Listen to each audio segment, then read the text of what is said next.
नमस्कार दोस्तों, सैटरडे की क्लास में आप सब लोगों को स्वागत है। और जितने लोग भी चैनल से जुड़े हुए हैं उनको दिल से धन्यवाद। जो अभी तक नहीं जुड़े तो उनसे मेरा रिक्वेस्ट है कि आप भी जुड़िए, और जो भी चीज़ आपको यहाँ सीखने को मिलता है उसमें आप जो है रेटिंग देकर मुझे मतलब एक तरह से मेरा प्रोत्साहन है। अगर आप हमारे वीडियो को लाइक करते हैं, हमारे चैनल को सब्सक्राइब करते हैं, वही हमारे लिए जो है मेहनत की, वही मेरा जो है प्रोत्साहन है, वही मेरी कमाई है। तो उसमें आप कटौती ना करें। जब भी आपके पास वीडियो जाता है तो आप लोग वीडियो को लाइक और कमेंट किया करिए।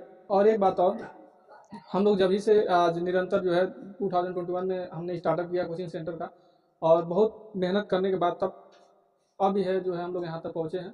तो अब देखिए, आज रैपिड सीरीज है जो मंडे टू सैटरडे की क्लास होती है। उसमें जो है सैटरडे के दिन टेस्ट होता है। उसी टेस्ट में जो है कुछ क्वेश्चन हमने जो है लिखा है, जो पेपर में था उसी पेपर का जो है टेस्ट पेपर का क्वेश्चन जिसमें लिखे हैं। जो बच्चे अभी तक दे के चले गए, टेस्ट देकर चले गए, यहाँ पर कोई उपस्थित नहीं है। अब उनको अभी इसी जो है एनालिसिस कराया जाएगा कि उनको क्या उनसे गलतियाँ हुई हैं और उनमें क्या सुधार करना है, और इसमें क्या क्या अगले नेक्स्ट जो है नेक्स्ट टेस्ट में क्या क्या पूछ सकता है, उसके बारे में सारा कुछ इसमें डिटेल में जानेंगे। देखिए, ग्रामर जितना हम लोग कठिन समझते हैं, ग्रामर कठिन होता नहीं है। और हिंदी से भी जो है कहा जाए तो आसान इंग्लिश होती है, जिसमें बोलना हम लोग के लिए सभी के लिए आसान हो जाता है। बस क्या है, हमको पढ़ना होता है और आसानी से अगर समझना है तो देखिए, यह जो है प्रेजेंट का प्रेजेंट परफेक्ट इंडिफिनिट और कंटिन्यूस के क्वेश्चन है। और इसमें पढ़कर आपको पहचान करना है कि इसमें जो है प्रेजेंट का कंटिन्यूस कौन है, कौन सा टेंस प्रेजेंट कंटिन्यूस में यूज होता है, कौन सा प्रेजेंट का परफेक्ट में यूज होता है। पहचान के साथ साथ आपको इस वीडियो में और इसके साथ ये भी आपको इसी क्लास में देखने को मिलेगा कि इसको लगाते समय हमें क्या क्या चीज़ का यूज करना होगा। इसमें हेल्पिंग वर्ब क्या होगा, इसमें इसमें इसमें मेन वर्ब, इसमें मेन वर्ब क्या होगा। तो देखिए, पहला क्वेश्चन जो है, मैं रोज अंग्रेजी पढ़ता हूँ। जब कोई बोलता है कोई बात कहने के लिए, हमें कैसे पहचान कर सकते हैं कि ये टेंस कौन सा है। तो पहले पहचान के कई तरीके हैं। तरीके के से हमें समझ में आया कि हम अगर किसी टेंस की काल की पहचान अमेजिंग अपने ऊपर भी कर सकते हैं, अन्यथा हम उस टेंस को पढ़कर भी कर सकते हैं। जैसे मैं रोज अंग्रेजी पढ़ता हूँ, जब हमने पढ़ा है कि प्रेजेंट इंडेफिनिट टेंस यह कहता है जिस क्रिया के अंत में, जब या किसी भी वाक्य के अंत में ता है, ती है, ते आते हैं तो प्रेजेंट का इंडेफिनिट होता है, जिसको हम लोग शॉर्ट फॉर्म में कहते हैं PIT। ठीक है, तो इसको हम, जब ये टेंस है कि मैं रोज अंग्रेजी पढ़ता हूँ, तो इसको हमें पहले तो मुझे पहचान करना है कि ये टेंस कौन सा है। तो ये PIT है, ये PIT टेंस है। और इसको बनाने के लिए हमें क्या क्या चीज़ों की जरूरत पड़ेगी। तो प्रेजेंट का PIT है, PIT का ये अफर्मेटिव है। क्या है?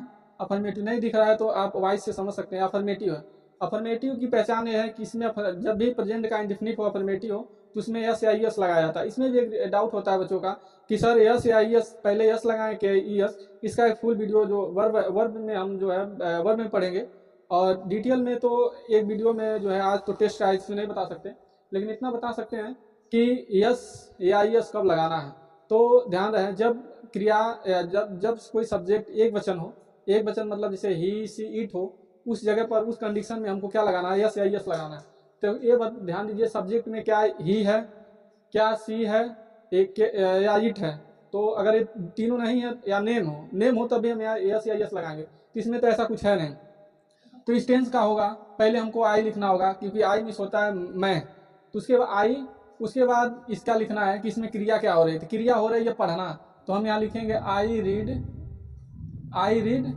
उसके बाद जब ये दोनों, पहले हमने सब्जेक्ट लिखा, सब्जेक्ट के बाद सब्जेक्ट के हिसाब से हमने क्रिया लगाया। देखिए, सब्जेक्ट डिसाइड करता है कि क्रिया में क्या यूज करना। अगर यही सब्जेक्ट ही होता तो हम क्रिया के ऊपर यस या यस लगाते हैं। तो सब्जेक्ट डिसाइड करता है कि क्रिया में जो हेल्पिंग वर्ब में, हेल्पिंग वर्ब के रूप में क्या यूज करना है।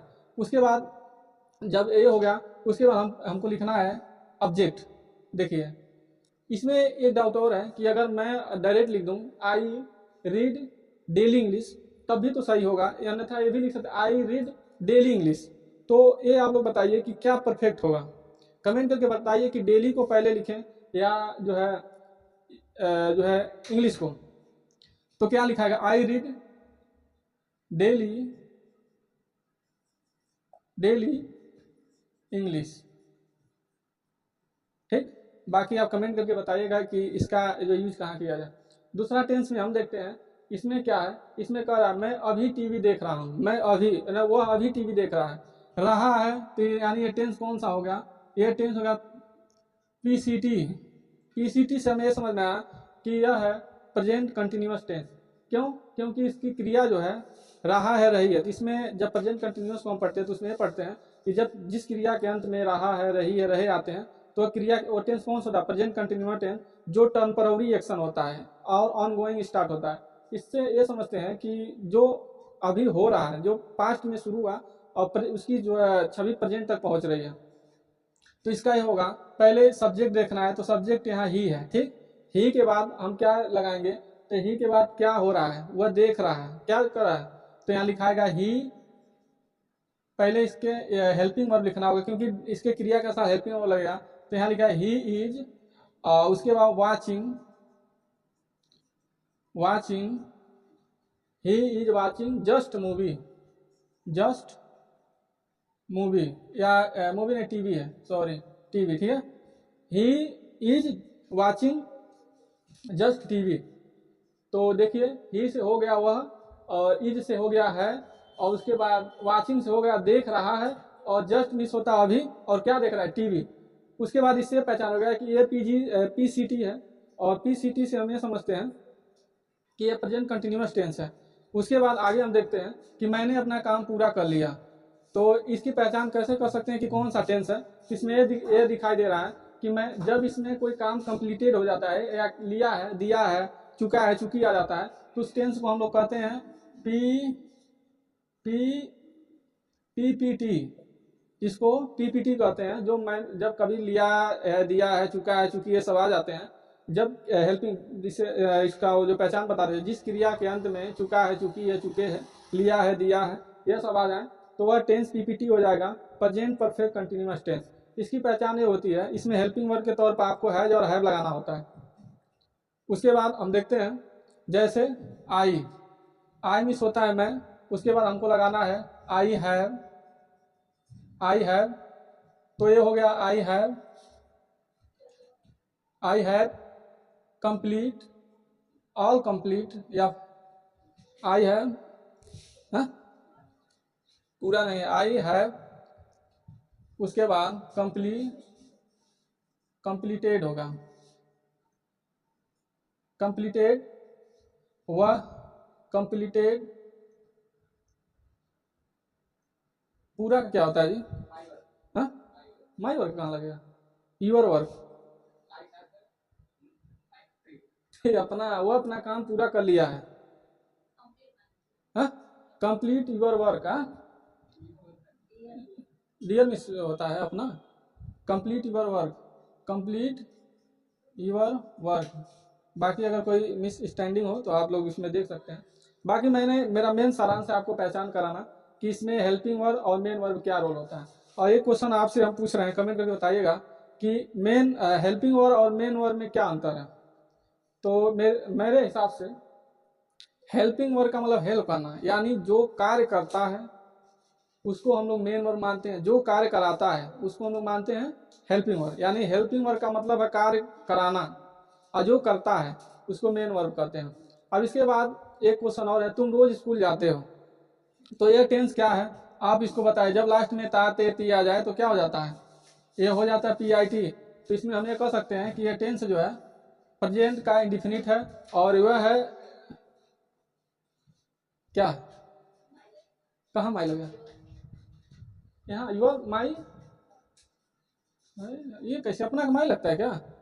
हाँ, सॉरी यार, थोड़ा सा मुझे भी डिस्टर्ब, हमको लगा कि यहाँ जो है डिस्टर्ब हो गया, लेकिन सामने जो है सर बैठे थे तो थोड़ा सा उसमें मदद किए। तो आगे हम देखते हैं, क्या तुम रोज स्कूल जाते हो, इसका पहला क्या होगा? यह इंटरोगेटिव है। इंटरोगेटिव की एक पहचान है कि इसमें हमेशा हेल्पिंग वर्ब पहले आएगा। तो इसमें हेल्पिंग वर्ब क्या है? इसकी हेल्पिंग वर्ब हमेशा सब्जेक्ट डिसाइड करता है कि हेल्पिंग वर्ब कौन सा लगेगा। तो हमने बार बार आपको रिवाइज किया कि हेल्पिंग वर्ब हमेशा डिसाइड कौन सब्जेक्ट करेगा। तो सब्जेक्ट क्या? यू को देखते हुए हमको तुरंत दिमाग में चलना चाहिए कि यू के साथ डू लगता है, डू लगता है। उसके बाद क्या होगा? डू। उसके बाद हमको सब्जेक्ट लिखना है, सब्जेक्ट क्या? Do you. ध्यान रहे, अगर थोड़ा सा इधर उधर होंगे तो फिर भूल जाएंगे। फिर हो गया डू यू, इसके बाद हमें फिर उसका वर्ब लगाएंगे, वर्ब लगेगा। तो क्या होता है? Go. Do you go to school daily? Do you go to school daily, ठीक है कि डेली, अरे हम डेली यहाँ स्कूल को पहले कर देते हैं, ठीक, डेली नहीं, ठीक है डेली, ठीक सही है करेक्ट, कोई बात नहीं, इधर उधर चल जाता है क्योंकि अगर टू लगाएंगे तो फिर डिस्टर्ब हो जाएगा, क्रिया के बाद से ऑब्जेक्ट लगाना होता है। क्या उसने खाना खा लिया, यह टेंस हो, यह कौन सा टेंस है, पीपीटी, पीपीटी पहचान करिएगा, यह कौन सा टेंस है, पीपीटी। क्या उसने खाना खा लिया, तो इसमें हम क्या लगाएंगे कि पहले हेल्पिंग वर्ब होगा, हेल्पिंग वर्ब क्या दे सकता है, ही के साथ क्या लगता है, क्या लगता है ही के साथ, हैज, ही के साथ हैज, उसके बाद लिखाएगा पहले हैज होगा, sorry my mistake, has, has के साथ फिर लगेगा हैज ही, हैज ही, उसके बाद हम क्या कर रहा है, तो वह खाने की बात कर रहा है, तो has he eaten, has he eaten, has he eaten cooked food होगा, हैज ही ईटेन फूड। ये बात हमेशा ध्यान, इसमें क्वेश्चन मार्क आपको लगाना ही होगा। वीडियो काफ़ी लंबा होता जाए इसलिए हमको थोड़ा सा रफ्तार पकड़ना होगा, नहीं रफ्तार पकड़ेंगे तो लंबा, काफ़ी लंबा वीडियो। इसके बाद हम रोज अंग्रेजी बोलने का अभ्यास करते हैं, ताती आ गया, यानी कौन सा टेंस है, तो पी आई टी है, पी आई टी ध्यान देना जब तक, इसके बाद ये हो जाएगा वी, वी के साथ क्या है, we be practice, practice, be practice, be practice, practice, be practice English talk, be practice speak, practice नहीं स्पीक पर यस लगे, be practice speak to English, be practice speech English daily लिख देते हैं, नहीं तो भी मिस स्टैंडिंग हो जाएगा, ठीक। बाकी आप इधर उधर कर सकते हैं, क्योंकि उसके बाद देखते हैं, मैं अपना होमवर्क पूरा कर लिया, तो इसका हो जाएगा I have, I have complete, completed, complete homework, आप समझ में, माई होमवर्क, हाँ नहीं कहा होमवर्क इस, तो बाकी आप जो है सेम एक जैसा है, इसका क्वेश्चन आपको बताना है कि मैंने अभी तक अपना काम पूरा नहीं किया, या नोट वाला आपको बताना है। इसमें क्या तुम मेरी बात सुन रहे हो, लिसन, लिसनिंग हो, इसका हो जाएगा are you, are you listening to, are you listening to me, इसका ये होगा। और बाकी आप गए गया ये सब समझिए, बाकी 3 क्वेश्चन का आपको कमेंट में, क्योंकि क्लास नेक्स्ट क्लास लगने वाली है, टाइम का अभाव बहुत कम है, बाकी ये तीनों आप कमेंट करके मेंशन करके बताइएगा। Thank you for watching.